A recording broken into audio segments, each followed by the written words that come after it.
Good morning, welcome in music class. आज हम लोग थोड़ा पाश्चात्य संगीत यानी वेस्टर्न म्यूज़िक, उसके नोटेशन यानी इंग्लिश नोटेशन के बारे में जानेंगे। पाश्चात्य संगीत का भी लोग कहते हैं जन्म, वो भारतीय संगीत पद्धति का ही एक अलग रूपांतरण है, क्योंकि इतिहास गवाह है और इसकी सबसे बड़ी गवाही देता है सामवेद कि सृष्टि में ब्रह्मा जी ने संगीत की रचना की। ब्रह्मा जी से शंकर भगवान, शंकर जी से सरस्वती माँ, सरस्वती जी से नारद जी के दो शिष्य किन्नर और भरत। किन्नर लोग देवलोक के में ही रह गए, वहाँ के ऐसा कहा जाता कि संगीत डिपार्टमेंट को उन लोगों ने देखा और भरत पृथ्वी पे लेके आए। तो उस समय, जिस समय की ये बातें हो रही हैं, जिस समय की ये बातचीत हो रही है, उस समय कोई अमेरिका, जापान या अदर किसी कंट्री की चर्चाएं नहीं हो रही। तो जाहिर सी बात है कि उस समय सिर्फ भारतवर्ष ही रहा, चाहे जिस नाम से रहा हो वो। लेकिन बाद में फिर सभ्यता का विकास हुआ, वो सब ऐतिहासिक बात है।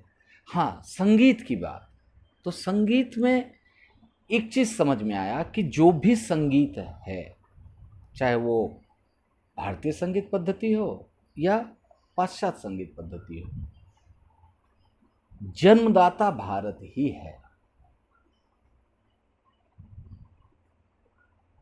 बस इन लोगों ने किया क्या, हमारी सभ्यता को लिया, उसका एक नया नामाकरण, थोड़ी सी शुद्धिकरण, कुछ थोड़ा सा सेटअप चेंज किया और प्रस्तुत किया, तो वो ज़्यादा पॉपुलर हुआ। अब हमारे यहाँ के नोटेशन जो है, स्वर लिपि, वो है 7 स्वर, सा रे ग म प द नि, ये 7 स्वर हैं शुद्ध। ये लोग यहाँ आए, उसमें भी कहते हैं, इतिहास कहता है कि जो भी लोग आए, लेकिन ये 7 स्वरों का निर्माण सबसे पहले इंग्लैंड में, कहते हैं इंग्लैंड में मिस S.A. ग्लोबर और जॉन कार्वेन ने मिलके किया, यानी कि इसका एक नई स्वर लिपि दी। हम लोग बोलते हैं सा रे ग म प द नि, उन लोगों ने इस चीज को लिया यहाँ से, बस शब्द जो है उसको चेंज कर दिया, लेकिन सुर वही रखा जो भारत में बोला जाता है।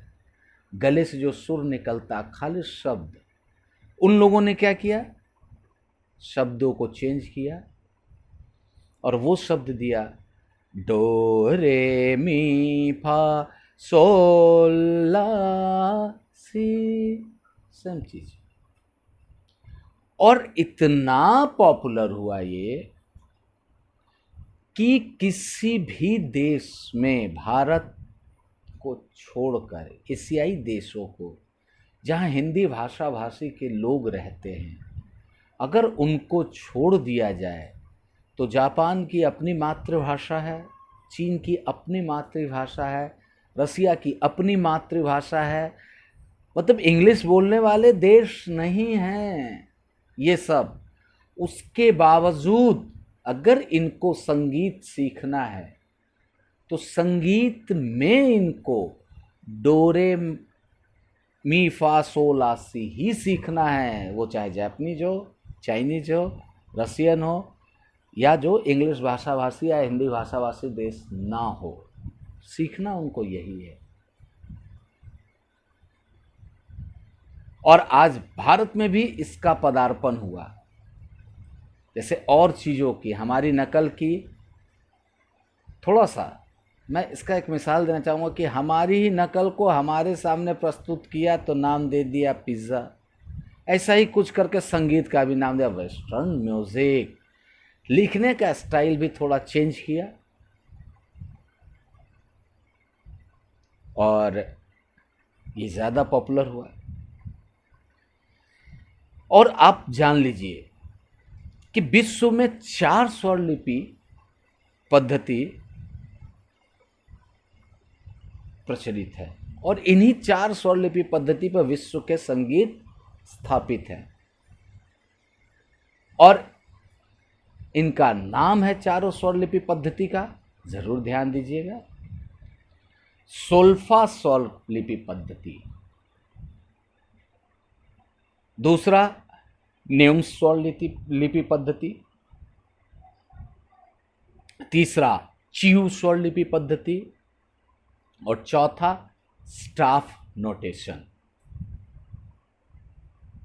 ये 4 स्वरलिपि पद्धति है और इसी पर विश्व का संगीत आधारित है। वो किसी भी देश की संगीत हो, इन्हीं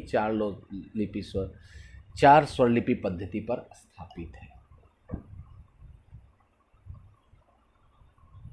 हमारे यहाँ भारत में भी ये चीज़ आ गया, क्योंकि हमारे यहाँ भी जो स्वरलिपि पद्धति है वो दूसरे के लिए बड़ा कठिन, जैसे संस्कृत लिखना पढ़ना